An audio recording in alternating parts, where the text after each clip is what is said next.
And America barely noticed as its #1 industry became boring old The banking. Big Short, an Academy Award-winning movie released in 2015, goes into detail about the 2008 financial And crisis. then one day, almost 30 years later in 2008, it all came crashing In down. the early 2000s, real estate prices were soaring. The house market was reaching all-time highs, but people began to speculate how long the market could sustain itself at such high rates. Business was booming, people were employed, the economy was doing great as the U.S. witnessed a soaring house market. Yet, the housing market was propped up in a bubble. Prices were not backed up by value. It was the biggest boom of real gains that America had seen, 3 times bigger than the housing booms of the 1970s, the largest bubble in history, greater than the stock market bubble in the 90s, which saw an increase of 80% GDP in just 5 years. A bubble is when prices for securities, usually stocks, rise far above their actual value, creating an unstable market. The low mortgage rates of the early 2000s encouraged home buyers to borrow more money from the banks than they could pay back. Loans were being handed out by banks to consumers like candy. People saw the housing market as a liable investing method. 23% of American houses bought in 2004 were purchased for investment, not as an actual residence. Prices began to look extremely overvalued in most cities and states than ever before, hinting towards a first drop in American house prices in the Great Depression. The housing market had a major role in boosting the nation's economy after the 2001 recession. The appraised value of homes contributed to 145% of the nation's GDP, while stocks and mutual funds only yielded 82%. So a large drop in home prices would prove to be lethal. It's hard to see bubbles because they are usually accompanied with ideal fundamentals, therefore making it hard to determine how much of the asset value increase is due to the bubble or to better fundamentals. The American housing market crash of 2007 led to the Great Recession of 2008 in the United States and abroad, which in turn prompted a wave of reform and legislation by President Obama and the United States Congress. The only true way to confirm the existence of a financial bubble is when it bursts. Although people discovered it as early as 2003, many people doubted its existence and claimed housing was simply a local market. However, the people who discovered the bubble prematurely began to speculate on what would happen if the real estate market were to crash. Unlike the stock market, the housing market is thin, as the number of potential buyers is fairly small relative to the number of sellers, and thinner markets are more volatile to larger fluctuations. With mortgage rates lower than ever before and housing prices at an all-time high, the low mortgage rates were just not providing enough support for the constantly growing market.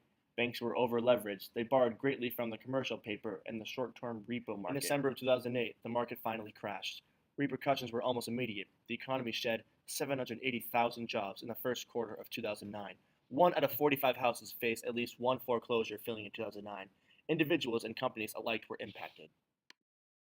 My name is Joe Cronin, and in 2007 and 2008, I had another company. It was a student loan marketing company. The name of the company was Advisors. And prior to the financial crisis and recession, we were just at about 30 employees. Late 2007 to mid 2008, we laid off maybe probably about a third of the employees.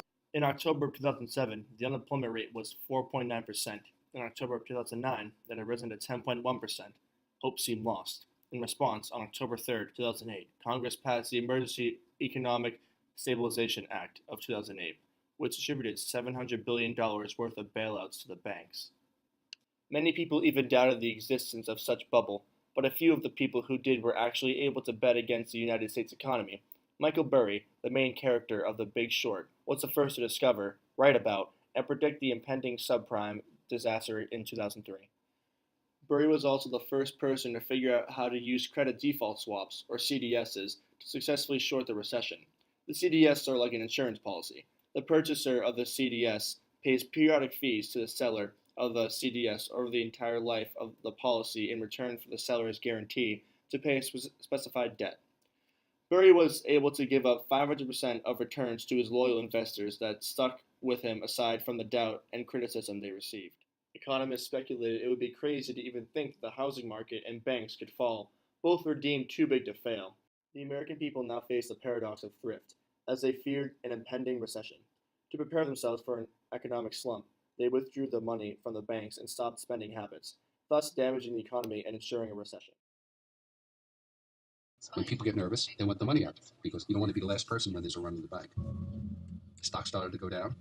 More and more people called up and said, I want my money out, or I won't trade with best Further, friends. the average And you just mortgage debt completely of the American household rose almost as much in the 6 years from 2001 to 2007 as it had over the course of the country's more than 200-year history. Facing large interest rates on mortgage loans, American families bit the bullet and defaulted on their loans, leaving their houses to the banks. CDSs are largely to blame for the bad gambles by the banks, ended up hurting themselves in the end.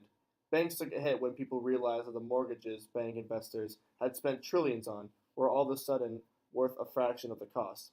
By 2008, the financial crisis wasn't a question, but a certainty. It would become the biggest recession since the Great Depression, when Lehman Brothers, the fourth largest investing company in the U.S., collapsed. The U.S. and the world realized the dangers are coming. The housing market crash led to an uncharted modern depression, and it affected the vast majority of Americans, no longer just those who had faulty mortgages. Americans lost their jobs as unemployment reached nearly 10% from 2008 to 2010. Americans lost their savings as banks lost money on the unpaid loans. Savings dissolved and people began withdrawing all their money. Most accounts were insurance-backed, but that insurance would take years to get back. Americans lost their home values as well as mortgage foreclosed homes, depressed neighborhoods. Americans lost the ability to easily take loans from the banks as they could not afford the high interest rates in times of uncertainty, even with good credit score. We were in New York trying to get a deal with another bank just on one of the big days where the stock market started to crash and the banks really all started to bubble up and all the problems came. So it was scary being in New York City at a lending conference when all this started to happen, so it really opened our eyes. Especially Europe. The Economist calculated that house prices have hit record low levels in America, Britain, Australia, New Zealand, France, Spain, the Netherlands, Ireland, and Belgium. In extreme cases like Iceland, a reliant of the U.S. economy sat at a GDP of $140 billion before the recession and found itself at negative $100 billion in debt after. The Greatest Recession countered all healthy beliefs of success in capitalism and self-regulatory market, and the United States government knew it had to help. But how? The American economy was a nightmare for the U.S. federal government, in charge of monetary policy, as they scrambled to correct the market. But the funny thing about the governments in recession is that they never wanted to admit it, because once that word comes out of someone's mouth, chaos ensues and a market sharply plummets. The government had made feeble attempts to push the market to correct itself, but there was no hope in sight. The Great Recession was uncharted and hypocritical territory for the American government and the capitalist market. Since capitalism is based on the belief that government should minimize its impact on the economy and let the market decide the winners and losers, this was a conflict of interest. Economic reforms can be seen and criticized as socialization, as it calls for a lot of government-funded help. But really they draw similarities to fixing economies after natural disasters. Ultimately, the Fed realized that the stakes were too great and the government was forced to intervene. Usually, the U.S. government treats economic recessions by increasing competition, a survival of the fittest of the markets. However, the survival of the fittest tactic is not always successful. When competition shifts and the market loosens, power leaves the market regulators and goes back to the banks and insurance agencies. This causes more foul play in the market, leading back to the same factors of the market crash. For example, in the 1880s, 1920s, and early 2000s, when faced with mortgage or debt problems in the U.S. government increased competition to fix the market, which was unsuccessful each time. There was no margin for error in a harshly collapsing economy already affecting the globe. Congress moved to take action in October of 2008. In only 3 months, the U.S. government gave out nearly $239 billion to only 296 banks of the 8,000 banks in the country. The biggest banks got the most money, as 67% of all bailout money went to only 8 different banks, and Congress let some small banks die out for capitalistic competition. The bailouts following the Great Recession were the largest financial actions taken by U.S. Treasury ever. Over the span of the recession and its correction, from July of 2007 to 2012, the federal government increased the money supply by 29% to inflate the market in order to combat recession. The actions of the federal government, Congress, Treasury, and both Bush and Obama administrations have been heavily scrutinized even to the present.